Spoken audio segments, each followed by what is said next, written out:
Let's go, my man! Vamos, amigo! Kakatapos ko lang ng weighted muscle ups dito. 10 kilogram ang bigat. Flex muna ng abs at napadami ang kain nitong holiday. Oops, vacuum. Op.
Vamos, amigo. Ang gagawin ko ay clap pull up. Yung kadena, 2 kilo. Then, ang timbang ko, 68 kg times 17. Workout na to ay para sa power and explosiveness na pull up.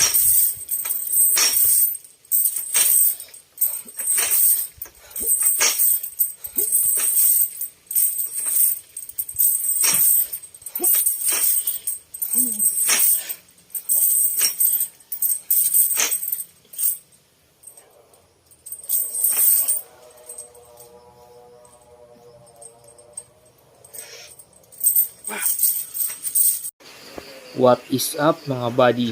Flex muna bago magsimula ng pull up. Weighted pull up. Pampalakas ng muscle up and front lever. Yeah buddy! Lightweight. Who's gonna carry the boat? 42 kg nga pala to mga buddy. Nag-heavy tayo sa pull up dahil baka makasali tayo sa susunod na strength lifting competition. Kailangan maganda ang form dito sa mga unang reps.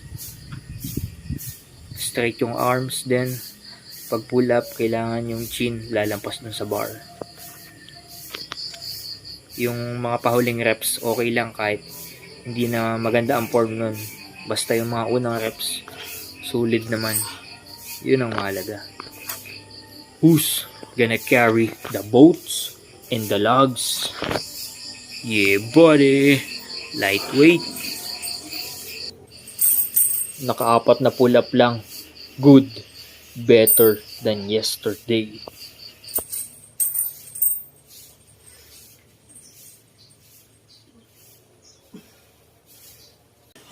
Chin up naman ang gagawin natin dito mga buddy.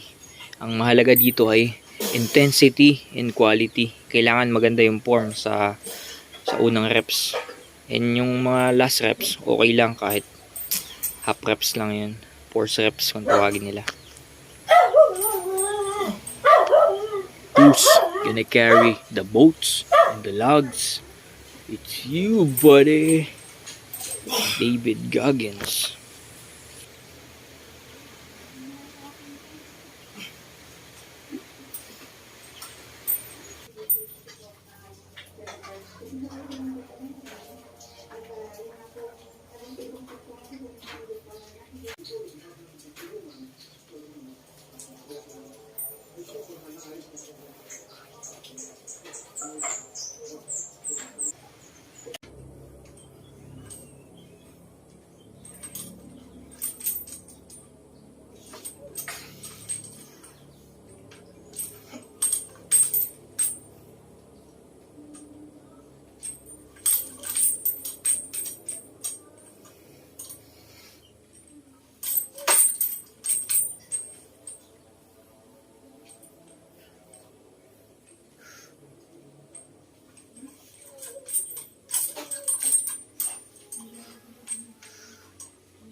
Workout for today is dumbbell row. Pampakapal at pampalapad ng back. 38 kg, 8 reps. Nagpo-pause ako sa taas para mas lalong mapil yung engagement ng lats. Then, hanggat maaari, dahan-dahan. Hindi naman perfect yung form ko dito pero good na yan para sa akin. Dumbbell row ang finisher ko sa back pagkatapos ng weighted pull-up para mas lalong mabatak yung lats.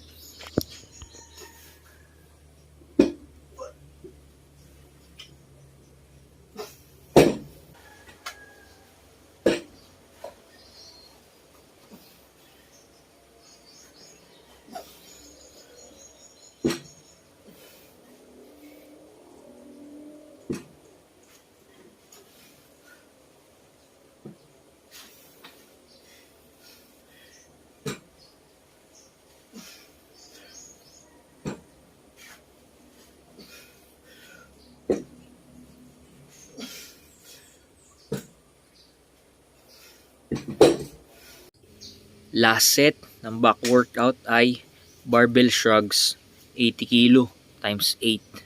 Mahalaga na i-workout natin ang ating traps dahil ito ang magsusupport ng mga weight pag tayo magbubuhat ng mabibigat. For example, sa deadlift or sa barbell squat. Yan ang magsusupport sa ating back.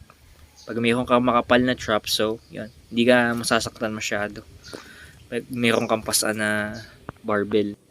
Reverse grip nga pala ang gamit natin dito. Tapos meron tayong gamit na wrist strap. Simple lang ang buhat dito. Pull up mo lang, then pull back. Para mas lalong ma-engage yung traps.